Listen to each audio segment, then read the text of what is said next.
Զելայնակիցներ, այս հարցը հարցի տեսքով ես տվեցի 3, ուղղակի դալիճում մի քանի հոգի մարդ կար, նորից կրկնեմ։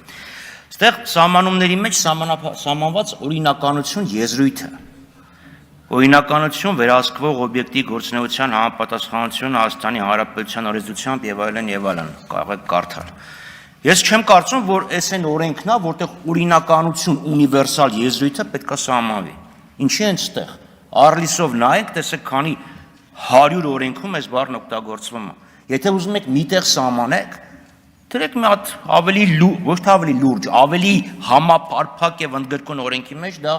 սահմանեք։ Սրանից հիշեցնում եմ զբոսաշրջության մասին օրենքն էին քննարկվում, այնտեղ սփյուռքահայ բառն էին փորձել սահմանել։ Հանդիպեցինք, խոսեցինք հանձնաժողովի հետ, մարդիկ հանեցին, որտեվ նախ անհասկանալի է ինչ պետք է սփյուռքահայ բառը սահմանվի, եւ երկրորդ ինչի պետք է հենց այդ օրենքում սահմանվի։ Կառավարման օրինականությունը ընդհանրապես անհասկանալի, ինչ նշանակում կառավարման օրինականություն։ Մյուսը, այստեղ խնդիր գնաց վերահսկողություն գործունեության եւ ծախսերի օրինականության վերաբերյալ։ Եթե այդ ունիվերսալ մոտեցմամբ են գնում, այդ դեպքում պետք է օրենքում գրվի ինքը բոլոր ծախսերի նկատմամբ օրինականությունը վերահսկում, այլ ոչ թե միայն սուբսիդիաների, սուբվենցիաների կամ դոտացիաների կառավարման օրինականությունը։ Այդ դեպքում մտցրեք նաև սեփական եկամուտները։ Բայց դա չեն կանում, որովհետև հասկանում ենք, որ կա խարծիա, որը սահմանափակում է պետական կառավարման եւ տեղական ինքնակառավարման մարմինների լիազորությունները։ Եթե լիազորությունները իրականացնելու ժամանակ դի մարմինների կողմից օրենք է խախտվում, դրա համար կա ոստիկանություն, դրա համար կա դատախազություն, քննչական մարմիններ կան, ունիվերսալ այդ իրավունքները, գործառույթները ինչի ենք այս դրվագով տալիս պետական վերահսկողական ծառայությանը։ Տեսեք, եթե դա սուբվենցիա եւ սուբսիդիա է, ես լիովին հասկանում եմ, պետությունը գումար է տվել, գնում է նայի իր գումարը ըստ նպատակի է ծախսվել, թե չէ։ Եվ ստեղ էլ արդեն եթե անտրամաբանական է այդ տրամադրվում, ոչ թե համայնքը պետք է պատժվել, օրինակ այդ գումար տվողը։ Ես հիշում եմ այն ժամանակ, երբ տարածքային նախարարությունում էի աշխատում, համայնքներից մեկը սուբվենցիա էր ուզել գերեզմանի պարիսպը կառուցելու համար։ Նախորդ կառավարությունը դեմքը վեարկեց, ասեց ոչ, տրամաբանությունն այն է, որ սուբվենցիան պետք է նպաստի զարգացմանը, բիզնես միջավայրի զարգացմանը։ Հաջորդ կառավարությունը եկավ կողմ քվեարկեց։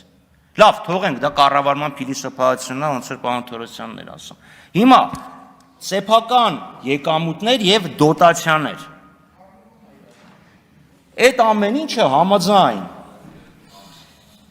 տեղական ինքնակառավարման եվրոպական խարտիայի պահանջներից, լավ, ֆինանսական առումով առավել թույլ տեղական ինքնակառավարման մարմինների պաշտպանությունը պահանջում է ֆինանսական համահարթեցման ընթացակարգեր։ Եվ այդ դեպքում նույն խարտիային համաձայն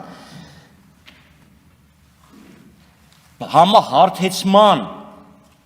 խողովակով տրված գումարները համարվում են սեփական եկամուտներ։ Համահարթեցման միջոցով տրված փողը դա պետության լավությունը չի, դա պետության պարտավորությունն է։